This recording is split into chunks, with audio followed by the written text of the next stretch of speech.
The rain was relentless, a solid, drumming sheet that turned the gravel service road into a slick, muddy slurry. It was the kind of northwest downpour that felt less like water and more like a physical weight pressing the forest deeper into the earth. I adjusted the collar of my heavy-duty Gore-Tex, though I knew it was fighting a losing battle. Everything already felt sodden and cold, and I hadn't even started the final ascent. My name is Ashley, and normally a night shift is quiet, peaceful even. But tonight, that peace felt poisoned. It was 2 o'clock, pitch black, and the air was thick with the scent of wet pine and something metallic, like ozone. My task was simple on paper: check on the Oak Haven fire lookout, Ranger Ben's post. Ben was one of the best, a quiet, dependable guy who never missed his mandatory 0900, 1500, and 2100 radio checks. He hadn't reported in since Monday night. It was now Thursday morning. 3 missed days of silence from 7,000 feet up in the wildest part of the Cascade Range. The district chief had waited until yesterday evening, figuring Ben just had a radio failure. But after the 2100 check went silent again, they called me. Go now, Ashley. If he's sick, he needs extraction. If the tower's damaged, we need to know before sunup. I parked the official 4x4 where the Jeep trail ended, chaining the gate behind me. From here, it was a half-mile scramble up a poorly maintained, steep access path to the tower base. I clicked on my headlamp, the beam weak and fuzzy in the swirling mist. I pulled my sidearm out of its holster, checking the clip before sliding it into the large, easily accessible pocket of my jacket. I was a park ranger, not a cop, but 3 days of radio silence from a remote post warranted precautions. The fear creeping into me wasn't of bears or coyotes, though. It was the human element. The ascent was brutal. My boots slipped repeatedly on the wet slate. Every few minutes a blast of wind would hit, shaking the massive old-growth firs and sending down a renewed deluge. The loneliness was crushing. Up here, the world felt less like a national park and more like the raw, uncaring edge of the planet. Finally, the path leveled out, and the silhouette of the Oak Haven lookout tower emerged from the gloom. It was a sturdy 40-foot steel structure, topped by the iconic 14-foot square cabin wrapped in windows. It looked like a giant, glass-eyed insect hunched against the storm. I reached the base. My stomach tightened. The padlocked shed next to the tower where Ben kept his seasonal supplies was ajar. Not broken, just open. The heavy wooden door creaked rhythmically in the wind, like a slow, deliberate heartbeat. "Ranger Ben, this is Ashley. I'm at the base," I shouted, the sound immediately swallowed by the rain. No response. I grabbed the ladder rungs, cold, wet metal. The climb felt endless. Each rung I ascended, the wind buffeted me harder, and the sensation of exposure grew. When I reached the small landing beneath the cabin floor, I saw something that froze my blood. A heavy-duty, military-style flashlight lay on the wooden platform. Ben wouldn't leave his good light outside in the rain. I moved to the cabin door, a thick slab of wood with a small circular window. The window glass was intact, but the metal latch was unhooked. I pushed the door open, easing inside. The smell hit me first, a thick, coppery scent of old blood mixed with something acrid like burnt sulfur and wet dog. I gagged, covering my mouth with a gloved hand. I swung my headlamp around the small cabin. The place was a mess, but not violently so. The cot was overturned. Maps were peeled off the desk and scattered across the floor. The radio console was untouched, but the power light was off. And then I saw him. In the corner, pressed hard against the angled wall next to the stove, sat Ben. He was curled into a fetal position, wrapped tightly in a canvas tarp. His face was gray, slick with sweat despite the cabin's chill, and his eyes were wide, bloodshot circles staring into nothing. He was rocking slightly, whispering something too soft to hear over the roar of the storm. "Ben, thank God. Are you hurt?" I rushed toward him, dropping to my knees. He flinched violently at my touch, a strangled sound escaping his throat.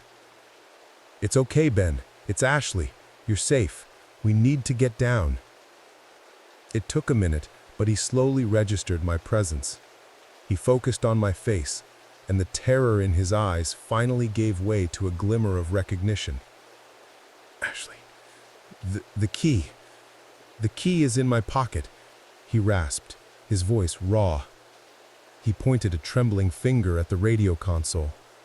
"Don't turn it on. Don't let them know." "Who, Ben? The chief? We have to report in." But I insisted, but my professional urge was overruled by the sheer palpable horror emanating from him. "No, not the chief. Them. The ones who listen to the air." His hand clamped onto my arm, the grip surprisingly strong, almost painful. "You need to hear it. You need to know what happened to the quiet." I knelt there, listening to the rain lash the glass, and realizing that his story was the price of getting him off this mountain. The extraction could wait 3 more minutes. "Okay, Ben, tell me. Everything. And then we're leaving. Right now." He took a ragged, shivering breath, his eyes darting to the windows, as if the darkness outside held a personal, waiting malice. It was Monday night, around 10 o'clock. I was doing my log, just background noise, you know? The wind was up, not like this, but enough to make the tower groan. Then I heard something that wasn't the wind.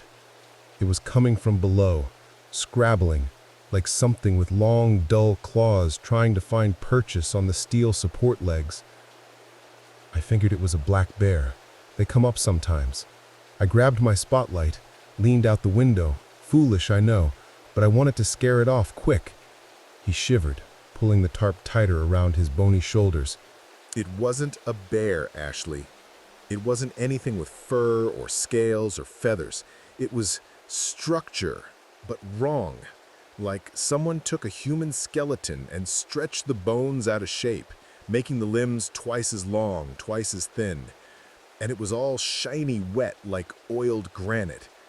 My throat was dry. I whispered, "Did you see its head?" "Yes. No. It was a skull, but the face was stretched, the lower jaw too wide, and the eye sockets, they were just black holes angled down. And it smelled, Ashley. God, the smell. Like a mix of decay and freshly split wet bone, that sulfur smell you can taste." That explains the smell, I thought, fighting down the wave of nausea. It was tall, taller than the railing. Its head was almost to the floor of the cabin. It was just standing there in the beam of the spotlight, looking up, and it made this sound. Not a roar, not a growl. It was a click, a rapid, chattering, bone-dry sound, like hundreds of teeth clapping together at high speed, but coming from its throat, or maybe its chest. It was communicating, but not to me. It was just processing. Ben's voice was fading, becoming a desperate whine. I had to focus on him. "What did you do, Ben?" I slammed the window shut, locked it. I ran to the radio. I tried to call you, but I couldn't. I couldn't touch the key. I was paralyzed. It was still making that clicking sound. Then it started climbing. He pointed a finger toward the massive steel bolt that secured the main floor of the cabin to the central pillar. The metal was thick, painted gray. Now, near the floor, I saw 3 long, parallel grooves gouged into the steel, the cuts stopping just short of the wooden flooring. It wasn't using the ladder. It was climbing the pillar, using those limbs. I could hear the metal groaning. It was heavy, so heavy. I grabbed the axe, you know, the fire axe, and I just stood by the door waiting for it to breach the glass. He paused, shaking his head. But it didn't breach the glass. It got to the top of the central pillar, right under the floorboards, and it just stopped. And the clicking stopped. Total silence except for the wind. And then I heard the whispering. I leaned closer, straining to hear him over a particularly loud gust. It was my mother's voice, Ashley. My mother calling my name, telling me to open the door, telling me it was scared of the storm and needed me to let it in. Then it was my wife's voice.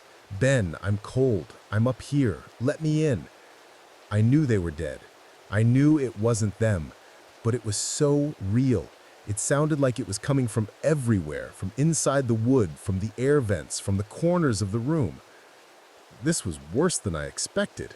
Not just a creature, but something with a horrifying intelligence. I stayed huddled right here for hours. I kept the light off.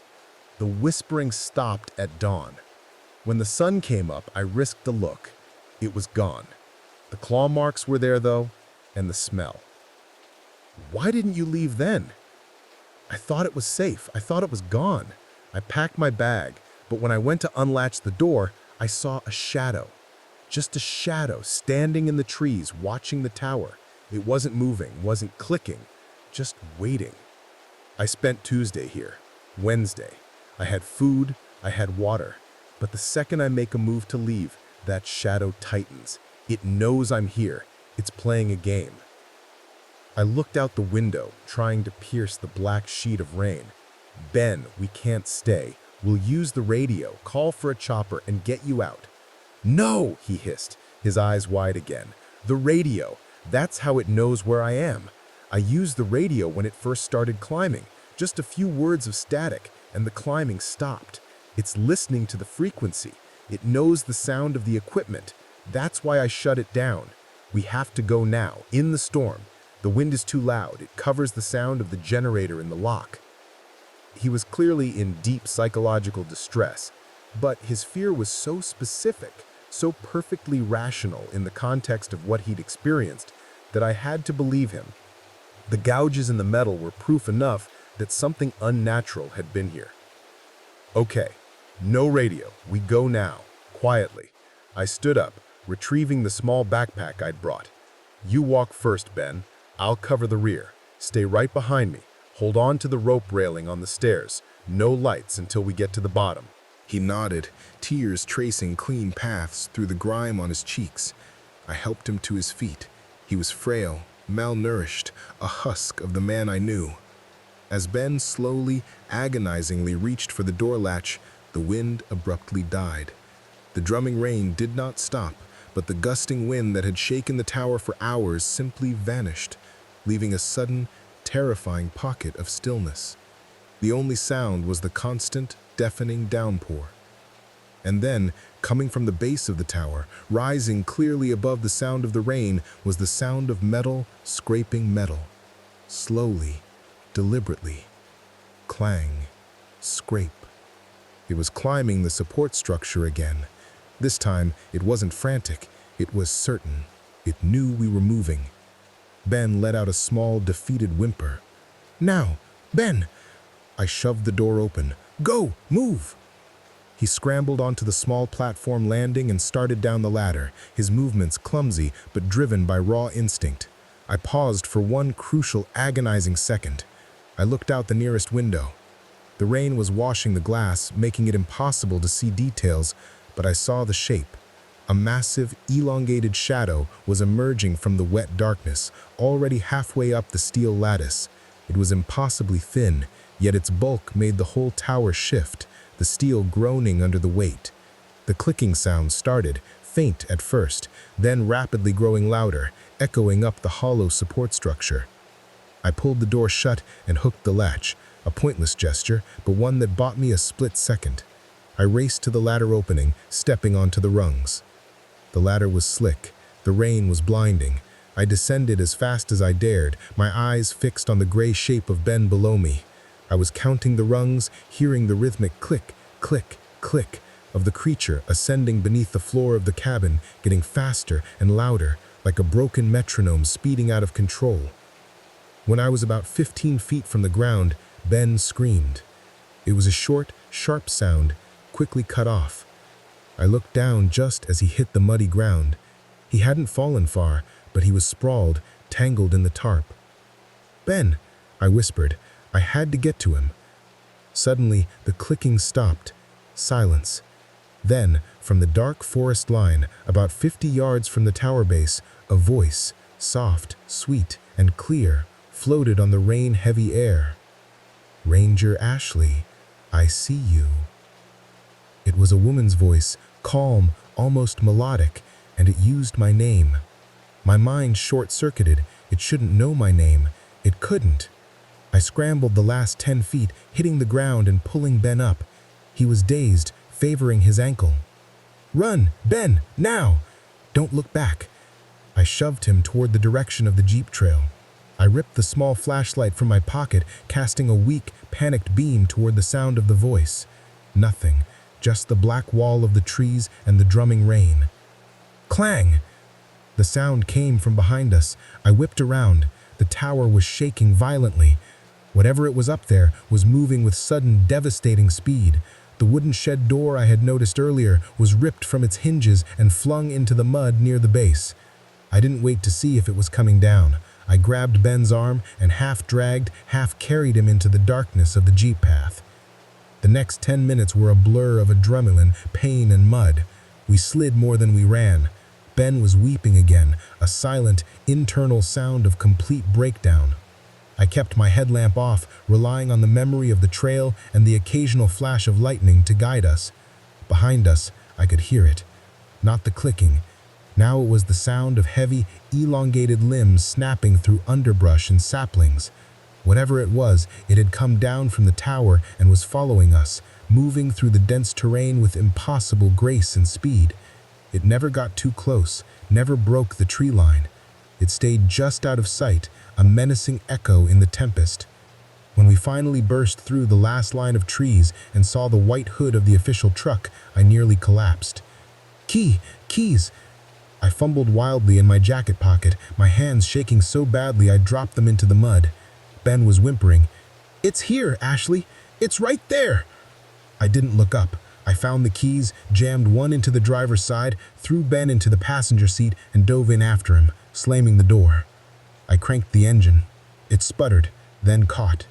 I threw the truck into reverse, spinning the wheels in the mud, then slammed it into drive. I didn't care about the potholes or the hairpin turns. I drove like a terrified madwoman, bouncing, sliding, fishtailing down the mountain.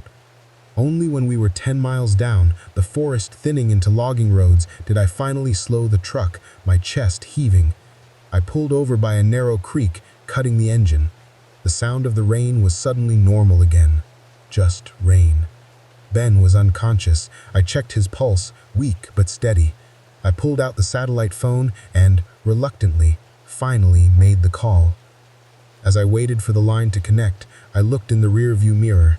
The cab's back window was streaked with mud and water, but centered clearly on the glass, almost perfectly formed, was a distinct four-fingered print. Each finger was long, thin, ending in a razor-sharp crescent of darkness. And beside it, scrawled into the mud with precision, was one word: run. I didn't wait for the dispatcher to answer. I jammed the gear shift into drive and drove until the sun came up, leaving the terror of the high country fire watch far behind us. The mountain had a watcher tonight, but it wasn't us. And I knew, with chilling certainty, that it was still listening.